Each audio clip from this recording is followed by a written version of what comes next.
Here we have 2 moles of MnO4 minus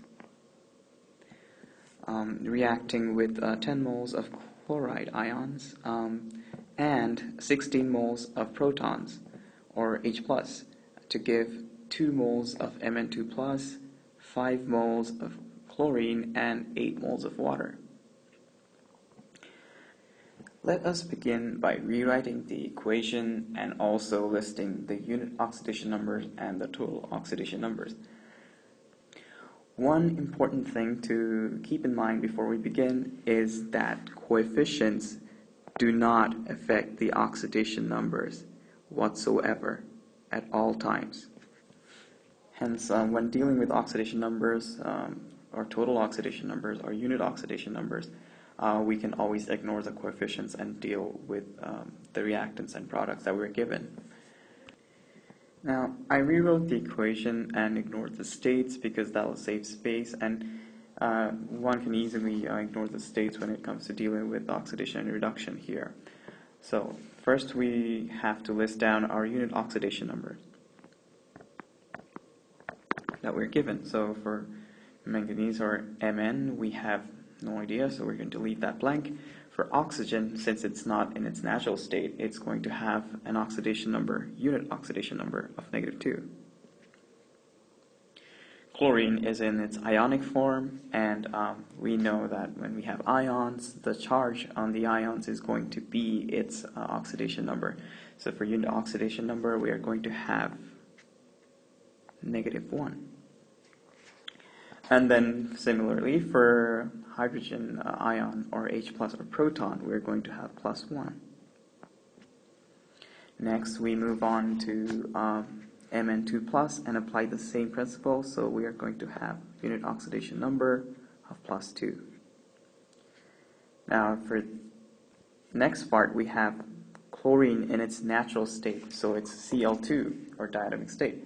So since it's in its natural state and it's also in its diatomic state, it's going to have an oxidation number, unit oxidation number of 0.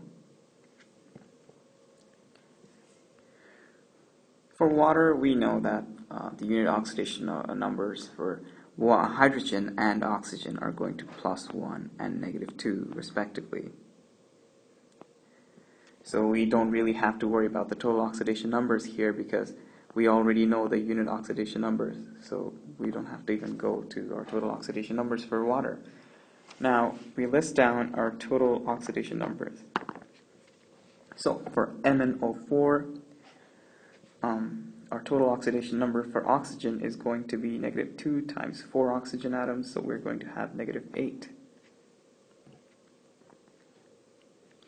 The overall charge is -1, so adding 7 to -8 gives us -1.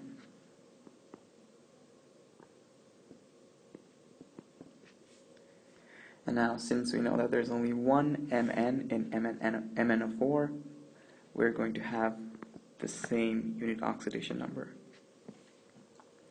For chlorine, the coefficients do not affect the oxidation numbers at all, so it's still going to be -1 when it comes to oxidation numbers. The same applies for H+, and for Mn2+. And Cl2 already has an oxidation number of 0, so it's going to have a total oxidation number of 0 as well. Water, we don't really have to bother. Let's cross here because we already know the unit oxidation numbers. Next, for figuring out which one the oxidizing agent or the reducing agent is, we'll have to only look at the unit oxidation numbers that we have here. Using the unit oxidation numbers, we can tell whether a reaction is a reduction reaction or an oxidation reaction. An oxidation reaction would be one where the oxidation number for any element in the compound increases as it goes through the product. A reduction reaction, on the other hand, will be one where the oxidation number decreases as we go to the products. So for MnO4 minus, we have Mn going from plus 7 to plus 2 on Mn2 plus on the right side of the equation. So as you can see, we went from plus 7 to plus 2, which is obviously a decrease by 5. So we can say that MnO4 minus got and had a reduction reaction.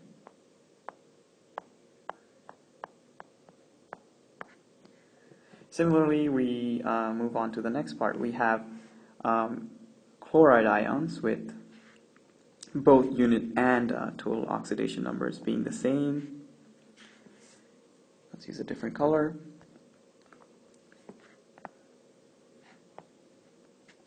But as it goes on to the right side of the equation, we have chlorine being 0 in terms of oxidation number.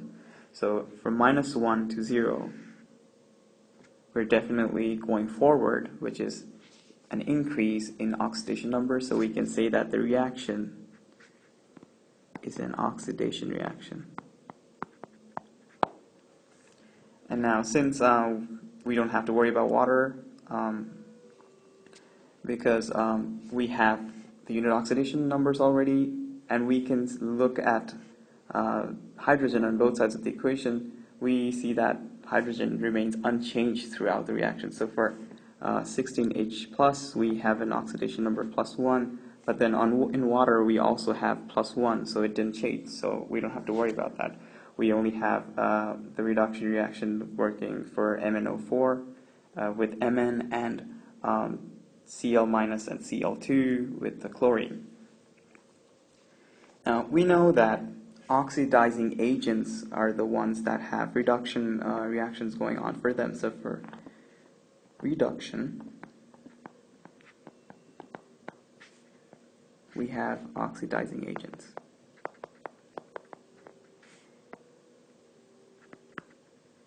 And for oxidation, on the other hand, it's going to be the exact opposite, and it's going to be reducing agent.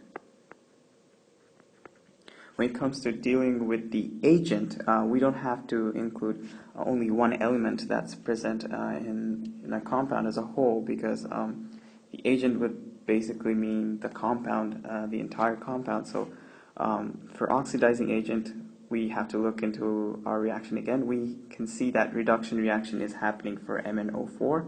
So we will say that our oxidizing agent is going to be MnO4 minus. And similarly, we can say that our reducing agent is going to be Cl minus, because it's the one that moves on to the right side of the equation.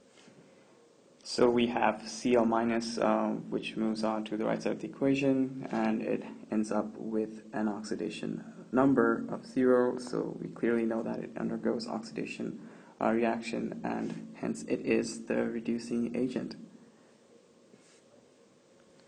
And there we go, these are our answers. As an overview, all we have to do for these types of questions is that we have to first figure out the unit oxidation numbers of all the participants in the reaction. Next, we look at the changes to their oxidation numbers on both sides of the equation to figure out the oxidizing and reducing agents in the reaction. That is all for oxidation and reduction. Thank you for watching.